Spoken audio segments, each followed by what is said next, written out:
We were so proud of ourselves. We'd finally had the talk with our kids about our family's emergency plan. We laid it all out for them, the scary stuff that could happen and everything we had in place to handle it. We genuinely thought we were doing the right thing, just being open and honest. But that one conversation led to weeks of our 7-year-old waking up from nightmares. Our 10-year-old would quietly come to us before bed and ask, "But what if?" and then list off a dozen terrifying scenarios we couldn't honestly promise would never, ever happen. We felt like complete failures. But here's the thing. That failure led us to a huge breakthrough. It was a simple mind shift that completely replaced their fear with a sense of genuine safety and resilience. The mistake we made is incredibly common, and I'm going to show you how to avoid it and actually empower your children, not terrify them. So where did we go wrong? What is the absolute #1 mistake parents make when trying to get their kids ready for an emergency? It's this. We focus on the threat instead of the plan. We spent way too much time explaining the scary what-ifs, the house fire, the big storm, the power going out, that by the time we got to the here's what we'll do part, their brains were already hijacked by fear. When a kid's mind is flooded with images of a disaster, they can't hear the solution. They just hear the danger. This approach makes them feel small, powerless, like they're just watching a scary movie that could suddenly become real. Their anxiety goes through the roof because we, the people they trust to keep them safe, have just handed them a brand new list of things to be afraid of. A child's brain just isn't built to handle abstract future threats the way ours is. They take the danger personally. They imagine it happening right now to them. And the result is exactly what we got: nightmares, anxiety, and a feeling of being unsafe in their own home. The fundamental error is thinking that to get a kid to take preparedness seriously, you have to scare them first. The exact opposite is true. Being mentally prepared isn't about fear. It's about building confidence and a sense of control so that fear doesn't take over when it counts. Our turning point came when we realized we had the whole conversation backwards. We had to completely flip the script, shift the focus away from what we're afraid of, and put it entirely on what we do about it. It's a simple change, but the psychological effect is massive. Instead of leading with the scary part, we started leading with the plan, the skills, and the fun. Here's the core shift. You reframe preparedness. It's not an anxious reaction to a threat. It's a proactive skill that builds confidence, just like learning to ride a bike or swim. Think about it.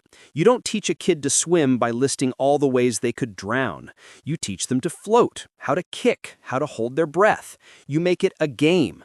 The goal isn't to make a kid who's afraid of water. It's to create a kid who is confident and capable in the water. The exact same principle applies here. The goal is not to create a child who is terrified of disasters. It's to raise a child who feels confident and capable, knowing they have skills and a plan to handle whatever comes their way. This shift turns them from a passive victim into an active, important member of the family team. So, how do we actually do this? It really breaks down into 3 simple steps. First, and maybe the most powerful strategy of all, is to give your child a job. Feeling helpless is where fear and anxiety come from. When you give your child a specific, age-appropriate responsibility, you swap that helplessness for a sense of purpose and control. They're not just a little kid being bossed around anymore. They're an active helper, a crucial part of the team. This doesn't have to be complicated. For a little kid, their job could be the flashlight master. They're in charge of knowing where the flashlights are, checking the batteries once a month, and handing them out if the lights go out. An older child could be the first aid assistant, learning how to clean a scrape and put on a bandage from the kit. Maybe another kid is the pet protector, in charge of making sure the dog's food and leash are ready to go. Notice that when you assign these roles, you're not talking about a fire or a flood. You're talking about their job. The conversation becomes, "Hey, flashlight master, let's do our monthly battery check."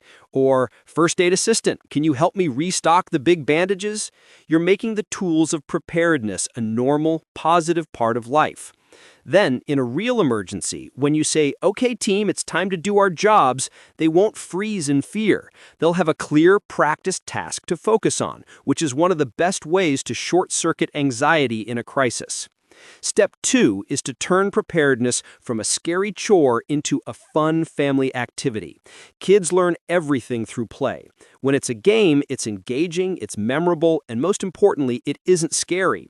So instead of a grim lecture about having an emergency kit, try a go-bag scavenger hunt. Make a list of items, water bottles, snacks, a flashlight, a favorite small toy, and have them race around the house to find everything. When you practice an evacuation route, don't call it that. Call it the family adventure walk and use a map to get to your meeting spot like it's a treasure hunt. Have a lights-out dinner every few months where you flip the breaker and cook a meal using only your emergency supplies, like a camp stove or ready-to-eat meals. These games do two amazing things. First, they teach critical skills in a low-stress way.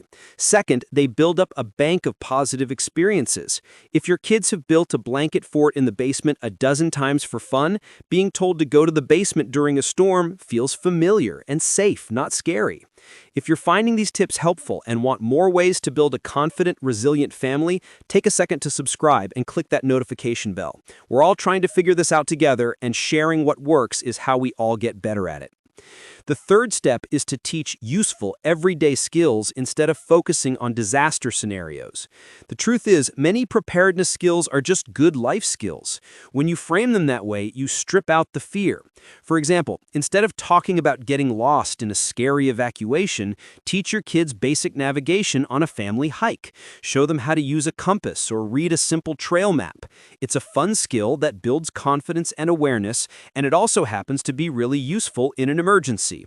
Instead of talking about terrible injuries after a disaster, sign up for a family first aid course. Learning how to properly handle a cut, a sprain, or a burn is an empowering life skill for anyone.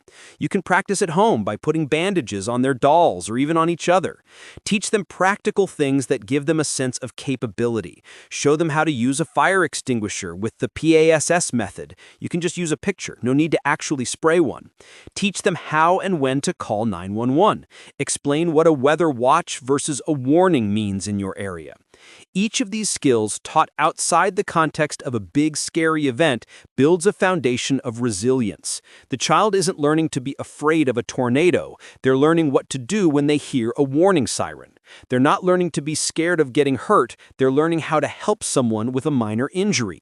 This is what empowerment is all about, giving them tools they can actually use, which naturally shrinks their fear of the unknown. The mistake we made, the mistake so many of us make, comes from a good place. It comes from love. We want to protect our kids, so we try to warn them.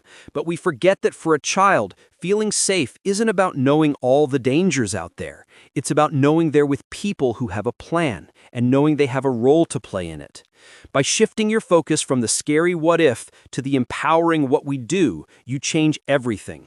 You replace their fear with confidence, their anxiety with action, and their helplessness with resilience. Give them a job. Make it a game. Focus on practical skills, not terrifying scenarios. Preparedness should never, ever make a child feel more scared. It should make them feel safer, more capable, and more confident that no matter what happens, their family knows what to do. Don't prepare for the worst by filling their heads with fear.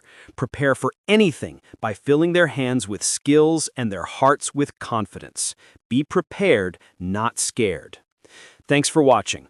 Let me know in the comments what job you're planning to give your child. I'd love to hear your ideas. See you in the next one.